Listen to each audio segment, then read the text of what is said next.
We are just 5 days away from one of the biggest holiday events to hit Rockford. Yeah, it's always an exciting time. Each year, Stroll On State gets bigger and bigger, with many businesses also cashing in on revenue. Tonight, we learn how important Stroll On State is for our local businesses. Take a look. Our community knows that Stroll happens the Saturday after Thanksgiving, so all those things working together, I think, point to a strong year for Stroll. Over 80,000 people are expected to flood the streets of downtown Rockford for what is one of the most magical days for the city. That continues to be a focus, that we can help our downtown retailers, our restaurateurs, bar owners successfully kick off their holiday season and hopefully in the process gain repeat loyal customers who will come back throughout the year. Stroll On State often is like a 13th month for them. Some of them do as much business in one day as they might do in another month throughout the year. One of those business owners who plan to see a lot of foot traffic is Paul, who has owned a burrito for over 2 decades. But his newest addition, serving up hot chicken at Disco Chicken. It's just one of those days you put on your calendar. You're like, this is going to be a great revenue day, and it's also going to be a big exposure day. So for us, we put extra staff on. We want to make sure that the experience is great. And they'll definitely take advantage of that exposure. Having been opened for only 3 months now, this is the first stroll for Disco Chicken. They are decorating, releasing a new cocktail menu, and are planning on opening their rooftop for free for the perfect view of the parade, fireworks, and more. We've got DJs on the roof. We've got 6 heaters blasted up there, so the roof is going to act as a warming station slash just a party spot, during Stroll.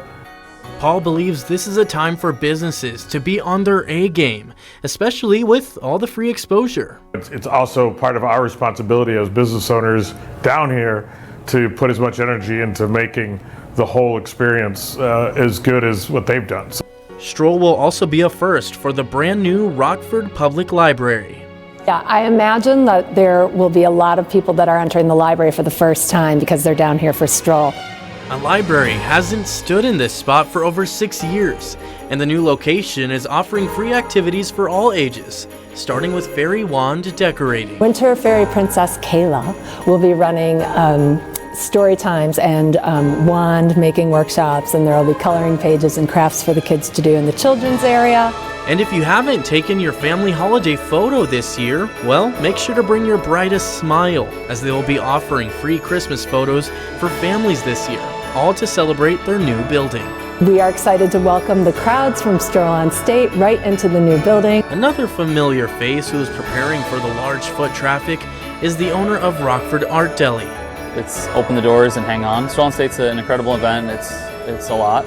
It's for a small business. It's definitely all hands on deck, and you always wish you had a bigger space for that day.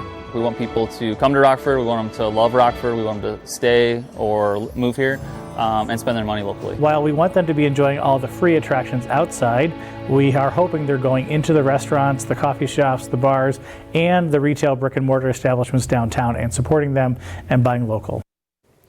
And Stroll On State kicks off this Saturday with the Dasher Dash starting at 12 p.m., then the parade kickoff at 2 p.m., and then the best part, the tree lighting at 6:15 p.m. Always a great time. Of course, for more information, you can visit strollonstate.com.